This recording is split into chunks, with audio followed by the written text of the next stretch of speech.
pitch. Nice to meet you. Thank you, you too. So tell me about the company that you're representing today. So I'm actually part of a team of graduate students helping local entrepreneurs promote their business. So I'm here with helping Nanofermentation.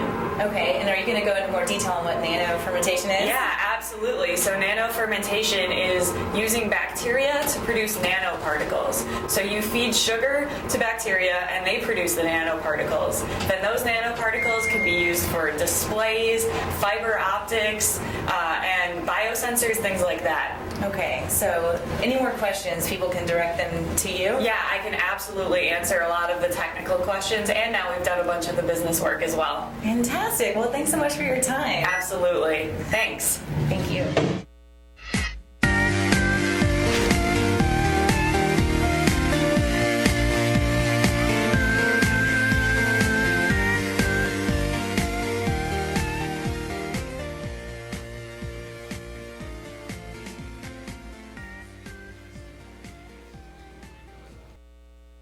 So the cost is not the only improvement, moving from chemical to biological production of these particles. The process becomes scalable. You can produce hundreds of kilograms per month. It's low temperature, so instead of running at 400 to 600 degrees Celsius, you can run it at 60 degrees Celsius. And it becomes environmentally friendly because we don't have to use caustic chemicals any longer.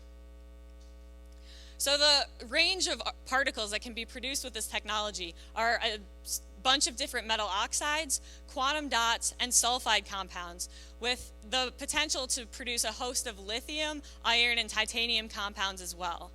So I know that's a little technical and potentially abstract, but the applications are anything but.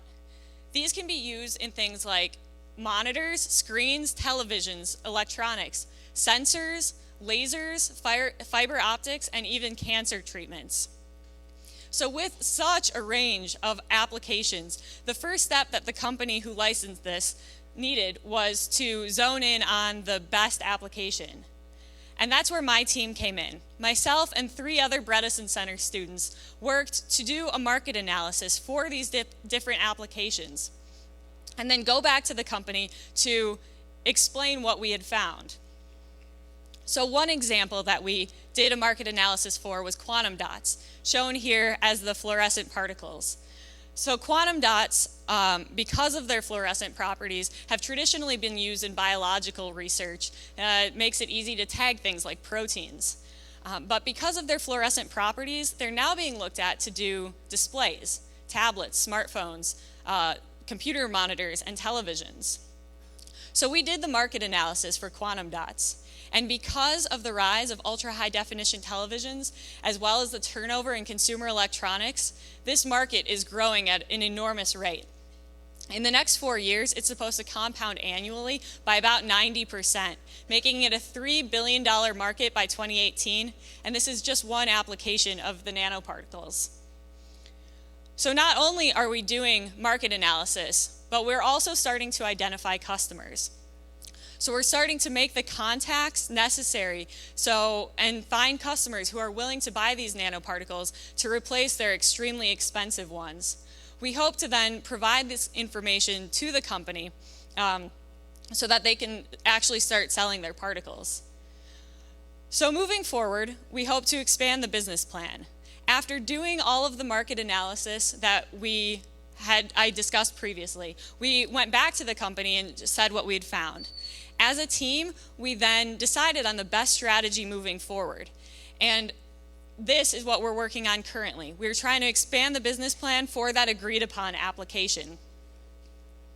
So as a final deliverable to the company, we're hoping to provide them with a document summarizing all of the market research we've done, writing up the business strategy we've come up with, and providing all of that customer information that we've hopefully established.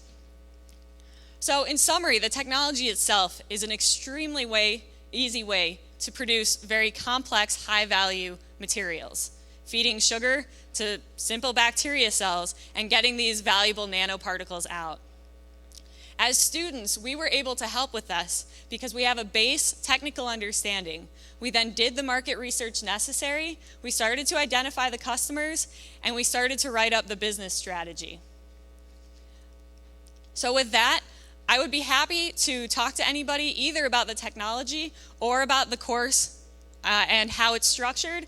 Also, I'd like to mention and thank Top 5 Corporation, which is the company who actually licensed the nanofermentation technology, and they have been extremely useful in working with us. Thank you.